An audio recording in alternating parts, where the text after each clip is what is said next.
Жил в нашей деревне один хитрый мужичок, звали его Василий. Он всегда пытался найти свою выгоду во всем. То подойдет поболтать к соседу, который поросенка разделывал, то с кружкой побежит к доярке, которая идет с молоком с вечерней дойки. В один день деревенские мужчины вернулись с охоты и принесли с собой волчонка, серого, красивого, с умными большими глазами.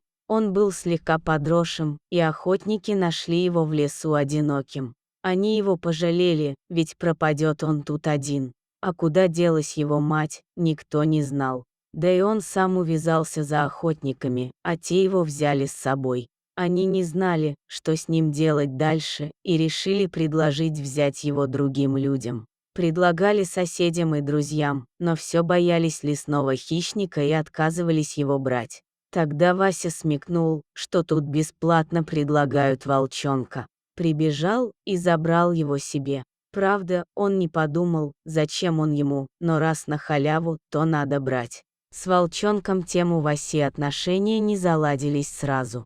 Ему волчонок казался своенравным, показывал характер. Василий не любил таких выходок. В общем, подумал он, и посадил волчонка на цепь. Кормил его остатками еды со стола, ласкового слова он редко от него слышал. Зато Вася мог хвастаться, что во дворе у него живет настоящий дикий волк. Да такой дикий, что к себе не подпускает. Правда, об этом Василий старался не рассказывать. Может, стыдно ему было, а может, не хотел показывать, что с волком совладать не может, а то сразу авторитет среди мужиков потеряет. Волк выл по ночам, мешая мужичку спать. Злобно на него смотрел, когда тот выходил из дома. А когда Вася проходил мимо, пытался его даже цапнуть.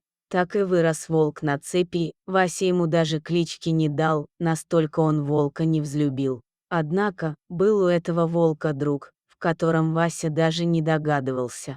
Соседский мальчишка Саня украдкой заходил к волку с тех пор, как он появился у этого мужика. Вася видел, как охотники принесли волчонка из леса, однако даже не смог посметь спросить у своего отца, чтобы тот его взял. Отец не любил собак, а тем более волков. Также видел Саня, как Василий отнес его к себе домой, как не заладились у них отношения. Именно тогда, когда мужик посадил волка на цепь, Саня стал к нему приходить. Первый раз он пришел без еды. Днем, когда Вася ушел по делам, мальчик пробрался через забор сзади двора и подошел к волку. Поздоровался, волк лежал на натянутой цепи и практически не реагировал на Саню. Тогда мальчик просто подошел к нему, он погладил его по голове.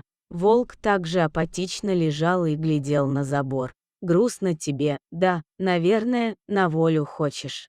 Я тебя понимаю, вышел к людям, а они тебя вот этому отдали. Вот бы жил ты у меня», и снова погладил Серого по голове. Он провел рукой от головы по шее и спине. Волк отряхнулся, слегка оживился. «А, точно, знаю, что тебя порадует, подожди меня, я скоро вернусь», сказал мальчика волку и убежал через забор. Волк даже от неожиданности присел и стал смотреть на место, где Саня вылез через забор. Мальчик не обманул, через пару минут он снова перелез через забор и протянул волку руку, а в ней был кусочек мяса. «Держи, угощайся, это мама мне дала, я ей сказал, что хочу сосиской собаку угостить, ну а что, не обманул же», — улыбнулся мальчик.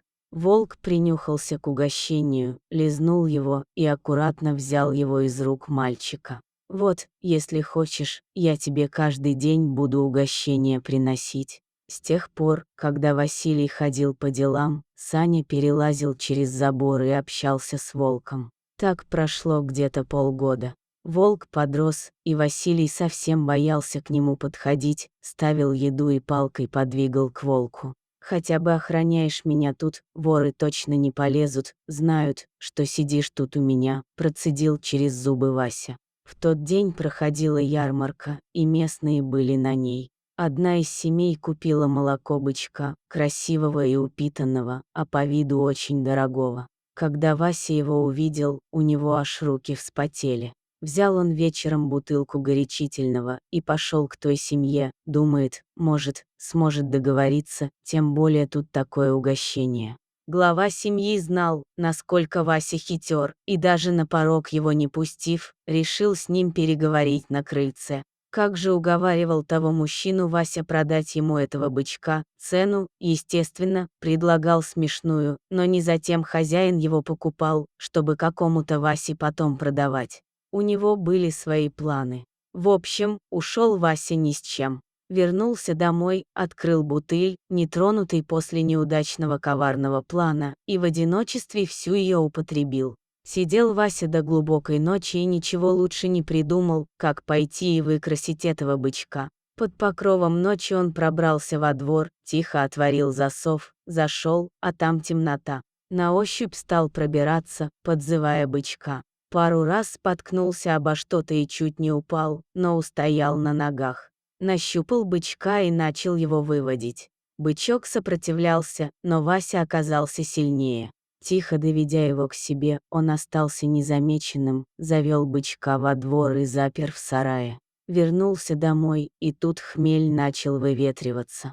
Василий понял, что натворил, но переживал он не из-за факта кражи, а из-за того, что люди догадаются, что это он. Ведь вечером он настойчиво уговаривал его отдать. Сел Вася, выпил еще рюмку, подумал, и ничего лучше не придумал, чем отпустить волка и свалить всю вину на него. План был идеальным, но трудно восполнимым. Волк Васю к себе ближе, чем на длину цепи не подпускает, взял Вася старый ватник, одел на себя и пошел к волку. Тот сразу насторожился. Вася открыл калитку на улицу, подошел к волку и протянул ему руку в ватнике.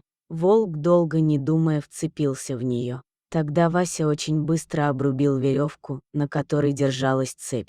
Волк заметил, что тут его больше ничего не держит, отпустил мужика и рванул через калитку. Вася был очень удивлен, что все так просто вышло, и, конечно же, доволен собой, ведь план был наполовину выполнен. Утром к Васе постучался мужчина, бывший хозяин бычка. Он стоял на крыльце, осматривал пустую будку. Вася вышел, как ни в чем не бывало, объяснил мужчине, что волк сбежал. «Видимо, твоего бычка унес с собой. Видишь, сбежал, когда я его кормил, даже тулуп мой порвал», и показал ему разорванный рукав на ватнике. Мужчина нехотя ему поверил и ушел к себе. Вася был доволен собой, оставалось только решить, что же делать теперь с его новым бычком. Однако, он не учел того факта, что волк сбежал не в лес, он был совершенно в другом месте, причем не так далеко от Васиного дома. Саня с утра проснулся, вышел во двор, и каково было его удивление, когда он увидел своего волка, лежащего на крыльце.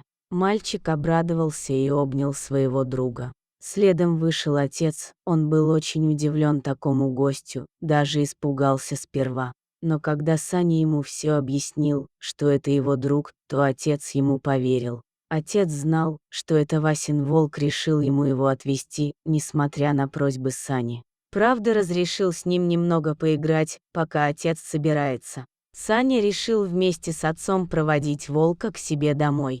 По пути они встретили того мужчину, хозяину того бычка. Он очень удивился, увидев мальчика, ведущего волка на цепи. Он сразу подошел к нему и стал объяснять, что он только что от Васи, и что именно этот волк вырыл ночью его бычка. Мальчик стал уверять взрослых, что волк на это не способен, и они вместе направились к Васе. Когда они вошли в калитку, то волк потянул мальчика к тому сараю и начал скулить и царапать его дверь. Когда мужчины открыли дверь, то они очень удивились, увидев того самого бычка в целости и сохранности. И тут все встало на свои места, с Васей было разговаривать бесполезно, его репутация еще больше понизилась. А Санин отец разрешил оставить волка себе, слишком он умный и преданный друг, где еще такого встретишь. Наконец, волк попал в хорошую семью, и теперь у него появилось имя. Саня назвал его Верный.